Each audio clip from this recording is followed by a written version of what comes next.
राधे राधे दोस्तों। मैं आज लेकर आई हूँ शिव चतुर्दशी की व्रत कथा।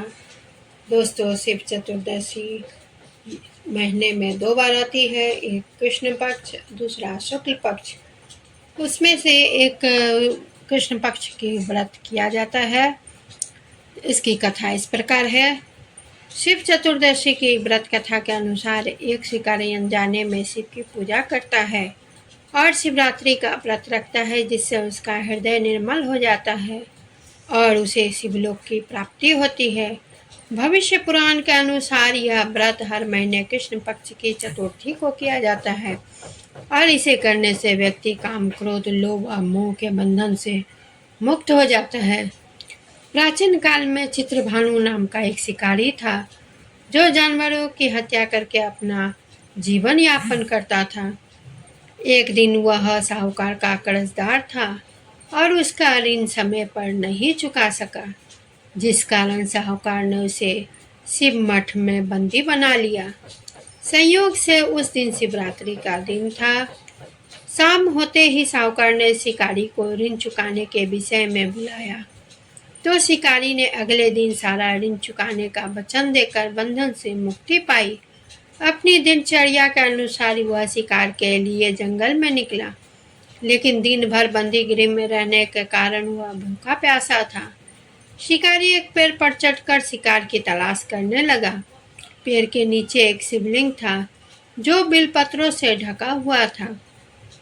शिकार के लिए टहनियाँ तोड़ते समय कुछ बेलपत्र संयोग से शिवलिंग पर गिरते चले गए। इस प्रकार दिन भर भूखे प्यासे रहने और अनजाने में बेलपत्र चढ़ाने से शिकारी का व्रत संपन्न हो गया। जब रात हुई तो शिकारी ने पहली मृगी को देखा। मृगी ने कहा कि वह गर्भिणी है और जल्द ही बच्चे को जन्म देगी। यदि शिकारी ने उसे और उसके बच्चों को मार दिया तो वह पाप होगा। उसने कहा कि वह बच्चे को जन्म देकर शीघ्र ही उसके सामने प्रस्तुत हो जाएगी। जिस शिकारी ने उसकी बातें सुनकर प्रत्यंचा ढीली कर दी और मृगी चली गई। प्रत्यंचा ढीली करने पर फिर कुछ समय बाद बिलपत्र शिवलिंग पर जा गिरा। कुछ देर बाद एक दूसरी मृगी वहां से निकली।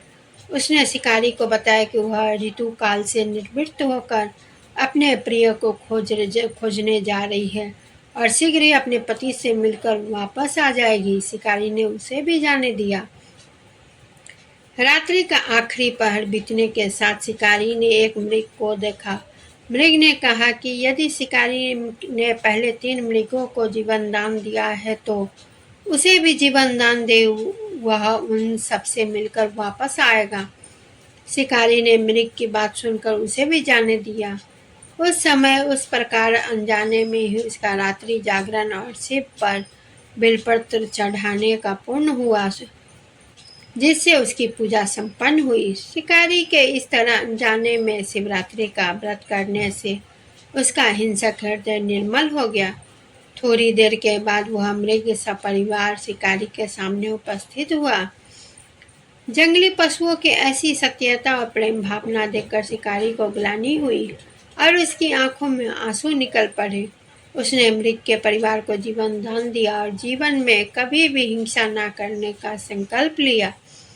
शिकारी के इस प्रकार किए गए व्रत से भगवान शिव प्रसन्न हुआ और उन्होंने उसे दर्शन देकर सुख समृद्धि का वरदान दिया। साथ ही उसे गुह नाम से प्रदान किया। माना जाता है कि यह वही गुह था जिसने भगवान श्री राम से मित्रता की थी। इस कथा के माध्यम से बताया गया कि शिव चतुर्दशी का व्रत करने से व्यक्ति के अनजाने में किए गए पाप भी नष्ट हो जाते हैं और उसे शिवलोक की प्राप्ति होती है। तो दोस्तों, इस प्रकार शिव चतुर्दशी की व्रत कथा मैंने आप सभी को सुनाई है। मेरी वीडियो आपको अच्छी लगी तो मेरे वीडियो को लाइक, शेयर और कमेंट ज़रूर कीजिएगा और मेरे चैनल को सब्सक्राइब भी ज़रूर कीजिएगा। मुझे पूर्ण विश्वास है आप सभी का प्रेम ही मुझे आगे वीडियो बनाने के लिए प्रोत्साहित करता है। इसी के साथ मैं विदा लेती हूँ। धन्यवाद।